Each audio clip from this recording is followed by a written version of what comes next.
Good morning students.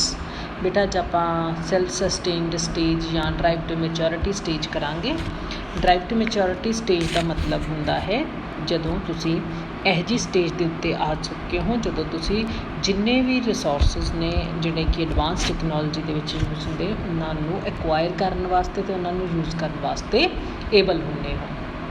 तो जी drive to maturity stage है ये टेक ऑफ स्टेज तो बाद आती है। सो मैच्योरिटी की है? Maturity is defined as a stage जिहदे एक इकॉनमी ये डैमोनस्ट्रेट करती है, डैमोनस्ट्रेट होंदा है, ये रिप्रजेंट करती है कि वो इन्नी की कैपेसिटी है कि वो ओरिजिनल इंडस्ट्रीज़ ने जड़ियाँ कि टेक ऑफ वास्ते तैयार ने उन्होंने वल नूं वधन वास्ते तैयार होंदी है। तो जिन्ने भी wide range of resources most advance technology वास्ते जरूरी ने उन्होंने यूज़ करने वास्ते कैपेबल होंदी है। सो इस स्टेज के जी इन्वेस्टमेंट है as a percentage of GNP increase करती है with the rise in population. So economy stage के एक डिफरेंट स्टेटस है जोड़ा वो अचीव कर लेंदी है। नवीं गुड्स ने जोड़ियाँ एक्सपोर्ट होनिया शुरू हो जांदियां ने अकॉर्डिंग टू रॉस्टो। ये स्टेज है जी टेक ऑफ तो 40-60 सालों के दरम्यान दे विच आउंदी है। In the take off stage सिर्फ limited number of new industry establish होंदियां ने, टैक्नीकल प्रोग्रैस लिमिटेड होंदी है। पर ड्राइव टू मैच्योरिटी स्टेज के जो इंडस्ट्रियलाइजेशन है बहुत ज़्यादा बढ़ जाती है, बहुत नवीं टैक्नोलॉजीज़ ने जोड़ियाँ आनियाँ शुरू हो जांदियां ने। रॉस्टो है जोड़ा वो ड्राइव टू मैच्योरिटी की स्टेज के कहता है कि यह कंडीशनस ऑफ ग्रोथ आनियाँ शुरू हो जांदियां जिथे एंटरप्रेन्योर्स को पता होंदा है कि उन्होंने जिहड़े गुड्स ने उन्होंने किद्दां प्रोड्यूस करना है। मतलब एक कंट्री है जी सैल्फ डिपेंडेंट बन जाती है regarding its technology as well as its institutional parameters of growth. Great Britain, Japan ते फ्रांस ने जिहड़े वो self sustained stage of growth के विच पहुंचे हुए हैं। सो फीचर्स की ने इस जिहड़ी स्टेज दियां?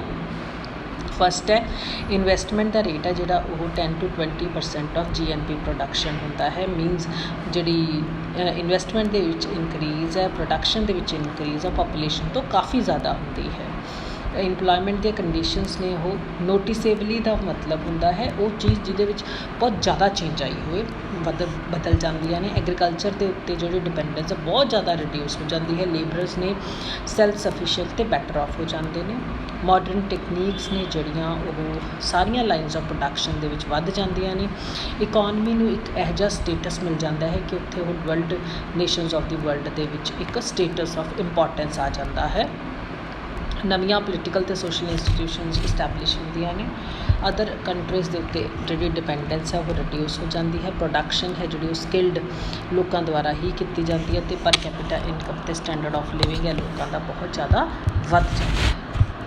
सो बच्चे नेक्स्ट स्टेज है स्टेज ऑफ इकनॉमिक एफ्लुएंस और high mass consumption. Most important stage of economic growth है ये। इत्थे कंसीडरेबल बहुत ज़्यादा इनक्रीज़ इनकम दे विच आउंदी है, प्रोडक्शन दे विच आउंदी है। जिहड़ियां कंफर्ट ते लग्जरीज़ ने वो एक कॉमन फीचर बन जाता। मतलब लगता ही नहीं कि ये जिहड़ी मतलब कंफर्ट लग्जरीज़ नूं नसैसिटीज़ दे एट पार ही मन्निया जाता है। हुण कंट्रीज़ ने जिहड़ियां वो हाई प्रोडक्शन के उत्ते नहीं रादर वो मैक्सीमाइजेशन ऑफ सोशल वैलफेयर के उत्ते काम करदियां ने। कंट्रीज़ इस स्टेज के विच फॉलोइंग ऑबजैक्टिव्स ने जिहड़े उन्होंने करने की कोशिश करते हैं। मोर पावर जिवें अजकल अमेरिका चाइना कर रहे हैं। इस स्टेज के विच कंट्रीज़ ने जिहड़े मिलिटरी पावर के उत्ते बहुत खर्चा करदियां ने ते वो बिग पावर्स बनने की कोशिश करदियां ने।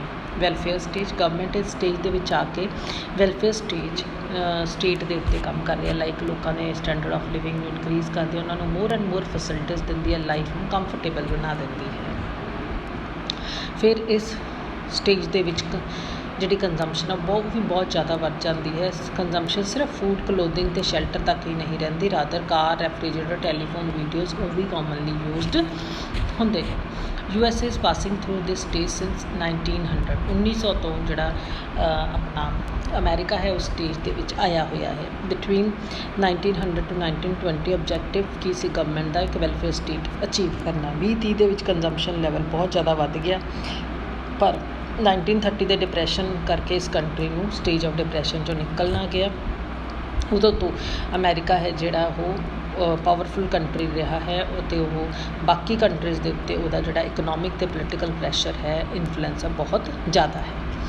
हुण बेटा पहला आप डायग्राम चलो पहला आप करैक्टरिस्टिक्स कर लैंदे। सो ਐਗਰੀਗੇਟ ਮਤਲਬ ਟੋਟਲ ਤੇ ਪਰ ਕੈਪੀਟਲ ਇਨਕਮ ਇਹਨਾਂ ਕੰਟਰੀਜ਼ ਦੇ ਵਿੱਚ ਬਹੁਤ ਜ਼ਿਆਦਾ ਹੁੰਦੀ ਹੈ। ਕੰਫਰਟ ਲਗਜ਼ਰੀਜ਼ ਜ਼ਿਆਦਾ ਹੁੰਦੀਆਂ ਨੇ, ਲੋਕਾਂ ਦਾ ਸਟੈਂਡਰਡ ਆਫ ਲਿਵਿੰਗ ਜ਼ਿਆਦਾ ਹੁੰਦਾ ਹੈ। ਗਵਰਨਮੈਂਟ ਵੈਲਫੇਅਰ ਐਡਮਿਨਿਸਟ੍ਰੇਸ਼ਨ ਹੈ ਜਿਹੜੀ ਉਹਨੂੰ ਚਲਾਉਂਦੀ ਹੈ। ਫੈਸਿਲਿਟੀਜ਼ ਆਫ ਕੰਜ਼ੰਪਸ਼ਨ ਇਨਕਰੀਜ਼ ਹੋ ਜਾਂਦੇ ਨੇ, ਲੋਕਾਂ ਨੂੰ ਗੁੱਡਸ ਨੇ ਜਿਹੜੀਆਂ ਉਹ ਲੋਨ ਤੇ ਈਜ਼ੀ ਇੰਸਟਾਲਮੈਂਟ 'ਤੇ ਪ੍ਰੋਵਾਈਡ ਕੀਤੀਆਂ ਜਾਂਦੀਆਂ ਨੇ। ਇੰਪਲੋਇਮੈਂਟ ਬਹੁਤ ਜ਼ਿਆਦਾ ਵੱਧ ਜਾਂਦੀ ਹੈ। Status of employment improve significant. Status ਦਾ ਮਤਲਬ ਹੈ ਜਿਹੜੀਆਂ ਜੋਬਸ ਨੇ ਉਹ ਵੀ ਅੱਛੀਆਂ ਜੋਬਸ ਹੋ ਜਾਂਦੀਆਂ ਨੇ। ਲੇਬਰ ਆਰਗੇਨਾਈਜ਼ਡ ਹੋ ਜਾਂਦੀ ਹੈ। ਰੇਟ ਆਫ ਇਨਵੈਸਟਮੈਂਟ ਹੈ ਜਿਹੜਾ ਉਹ 20% ਆਫ GNP ਤੋਂ ਵੱਧ ਜਾਂਦਾ ਹੈ। ਕੰਜ਼ੰਪਸ਼ਨ ਵੀ ਇਨਕਰੀਜ਼ ਕਰਕੇ ਕੀ ਕਰਦੀ ਹੈ, ਸੈਕੂਲਰ ਸਟੈਗਨੇਸ਼ਨ 'ਚੋਂ ਬਾਹਰ ਨਿਕਲ ਜਾਂਦੀ। ਸੈਕੂਲਰ ਸਟੈਗਨੇਸ਼ਨ ਹੁੰਦਾ ਬੇਟਾ ਲੰਬੇ ਸਮੇਂ ਤੱਕ ਤੁਸੀਂ ਹੈ ਜਿਹੜਾ ਉਹ ਪਿੱਛੇ ਰਹਿਣਾ, ਸਟੈਗਨੈਂਟ ਹੋ ਜਾਣਾ ਇਕੋਨਮੀ ਦਾ। ਕਿੰਡਲਬਰਜਰ ਨੇ ਰੋਸਟ ਦੀ ਸਟੇਜ ਨੂੰ ਇਸ ਤਰ੍ਹਾਂ ਦੇ ਨਾਲ ਇੱਕ ਐਸ ਸ਼ੇਪ ਪ੍ਰੋਵਾਈਡ ਕੀਤੀ ਹੈ, ਠੀਕ ਹੈ। ਇਹਨੂੰ ਗੌਮਪਟਸ ਕਰਵ ਵੀ ਕਿਹਾ ਜਾਂਦਾ ਹੈ ਜਾਂ ਐਸ ਸ਼ੇਪਡ ਕਰਵ ਵੀ ਕਿਹਾ ਜਾਂਦਾ ਹੈ। ਇਸ ਸਟੇਜ ਦੇ ਵਿੱਚ ਦੇਖੋ ਕਹਿੰਦਾ ਸਟਾਰਟਿੰਗ ਦੇ ਵਿੱਚ ਜਿਹੜੇ ਇਨੀਸ਼ੀਅਲ ਸਟੇਜਸ ਨੇ ਉਹਦਾ ਇਕਨੋਮਿਕ ਗਰੋਥ ਹੈ ਜਿਹੜੀ ਉਹ ਸਲੋ ਸਪੀਡ 'ਤੇ ਹੁੰਦੀ ਹੈ। ਉਸ ਤੋਂ ਬਾਅਦ ਰੇਟ ਆਫ ਗਰੋਥ ਹੌਲੀ ਹੌਲੀ ਵਧਣਾ ਸ਼ੁਰੂ ਹੋ ਜਾਂਦਾ ਹੈ, ਫਿਰ ਸਟੈਟਿਕ ਹੋ ਜਾਂਦਾ ਹੈ। ਕਰਵ ਹੈ ਜਿਹੜੀ ਉਹ ਅਜ਼ਮਟੈਟਿਕ ਹੋ ਜਾਂਦੀ ਹੈ ਐਟ ਦਾ ਐਂਡ। ਅਜ਼ਮਟੈਟਿਕ ਹੁੰਦਾ ਮਤਲਬ ਉਹਦੇ 'ਚ ਹੁਣ ਕੋਈ ਚੇਂਜਸ ਆਉਣੀਆਂ ਬੰਦ ਹੋ ਗਏ। ਦੇਖੋ ਜੇ ਤੁਸੀਂ 4th ਪੁਆਇੰਟ ਤੋਂ ਬਾਅਦ ਦੇਖੋ ਅੱਗੇ ਜਾ ਕੇ ਇਹ ਥੋੜ੍ਹੀ ਜਿਹੀ ਸਿੱਧੀ ਹੋਣੀ ਸ਼ੁਰੂ ਹੋ ਜਾਂਦੀ ਹੈ, ਕਿਉਂਕਿ ਸਾਰੀਆਂ ਚੀਜ਼ਾਂ ਤੁਹਾਨੂੰ ਜ਼ਿੰਦਗੀ ਦੇ ਵਿੱਚ ਮਿਲ ਜਾਂਦੀਆਂ ਨੇ, ਕੰਫਰਟ ਲੈਵਲਸ ਮਿਲ ਜਾਂਦੇ ਨੇ ਅਤੇ ਕੰਜ਼ੰਪਸ਼ਨ ਲੈਵਲ ਵੱਧ ਜਾਂਦੇ ਨੇ, ਫਿਰ ਤੁਹਾਨੂੰ ਪਤਾ ਹੀ ਨਹੀਂ ਹੁੰਦਾ ਤੁਸੀਂ ਅੱਗੇ ਕਰਨਾ ਕੀ ਹੈ। ਸੋ ਰੋਸਟੋ ਦੇ ਅਕੋਰਡਿੰਗਲੀ ਇਹ ਪ੍ਰੈਡਿਕਟ ਕਰਨਾ ਮੁਸ਼ਕਿਲ ਹੋ ਜਾਂਦਾ ਹੈ ਕਿ ਇਹਨਾਂ 5 ਸਟੇਜਸ ਤੋਂ ਬਾਅਦ ਅੱਗੇ ਕੀ ਹੈ। ਹਾਵਰ ਇਹ ਜਿਹੜੀ ਕਲਾਸੀਫਿਕੇਸ਼ਨ ਹੈ ਸਟੈਟਿਕ ਕਲਾਸੀਫਿਕੇਸ਼ਨ ਨਹੀਂ ਹੈ, ਡਾਇਨਮਿਕ ਹੈ। ਸਮੇਂ ਦੇ ਦੌਰਾਨ ਇਹਦੇ ਵਿੱਚ ਬਦਲਾਵ ਆਉਂਦੇ ਰਹਿੰਦੇ ਨੇ, ਠੀਕ ਹੈ। ਸੋ ਬੇਟਾ ਨੈਕਸਟ ਆਪਾਂ ਕ੍ਰਿਟਿਸਿਜ਼ਮ ਹੈ ਨੈਕਸਟ ਜਿਹੜੀ ਵੀਡੀਓ ਵਿੱਚ ਕਰਦੇ ਹਾਂ। Till then good bye.